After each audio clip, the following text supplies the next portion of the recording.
Miguu yako inaweza ikabeba hatima ya maisha yako.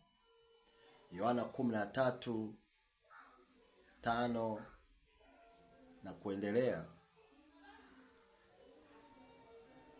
Yesu alitoa nguo zake, akafunga kitambaa kiunoni,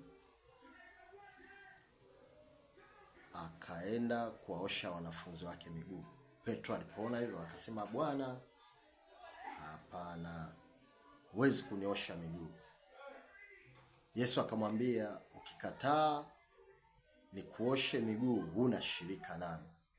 Akamwambia, Baba, kama unaniosha tu miguu, basi nioshe na mwili mzima.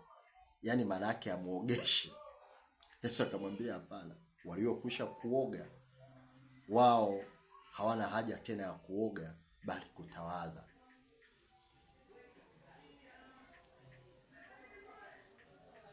Ile ilikuwa ni ishara ya Petro kuonyesha unyenyekevu. Hata wewe kiongozi wako akakwambia leo, naomba nikusafishe miguu, au anawagawia chakula, ile ni ishara ya unyenyekevu. Kwa nini Yesu alikuwa anawasafisha miguu? Kuandaa kwa ajili ya Injili, utayari baada ya yeye kufa, utayari wa Injili ambao watakuja kufanya mbeleni. Ndio maana akaanza kuwasafisha.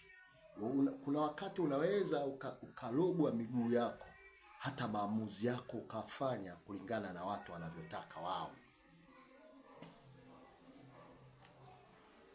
Biblia katika Ayubu 33:11, uifunga miguu yangu na mikatale, na mapito yangu yapeleleza. Kwa hiyo miguu yako inafungwa na wanakupeleleza kila wakati kupitia miguu. Ndio maana mtu anaweza akachukua nyayo zako akawa na kuangalia popote pale, anaweka kwenye kioo hapa na kuangalia popote, chochote unachokifanya anakiona. Kwa hiyo miguu ni hatima ya kwako. Mtu anaweza kafunga hatima yako ya maisha, usione fursa, usione chochote kwenye maisha yako, kwa sababu funga miguu yako. Sasa mtu anaweza akachukua kiatu chako cha miguu. Mfano, wengine wanaota ndoto kiatu chake kimoja kimetolewa, kimechukuliwa, amebaki na kiatu kimoja. Alafu baadaye anakuja mtu mwingine anampa viatu ambavyo sio vya kwake. Maana yake huyu mtu amekwisha kuibiwa. Kwa hiyo viatu ni mamlaka. Kwa hiyo unapotolewa viatu, unapochukuliwa nyayo, maana yake watu wamekwisha kuchukua mamlaka ya kwako.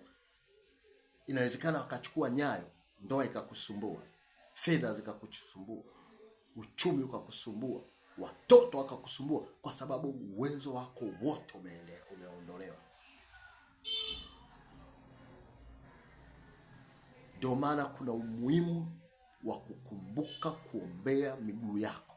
Na leo nasema, kama kuna mtu alichukua miguu yako, akachukua nyayo yako, leo ninamwamuru kwa jina la mwana kondoo, akaachie kwa jina la mwana kondoo.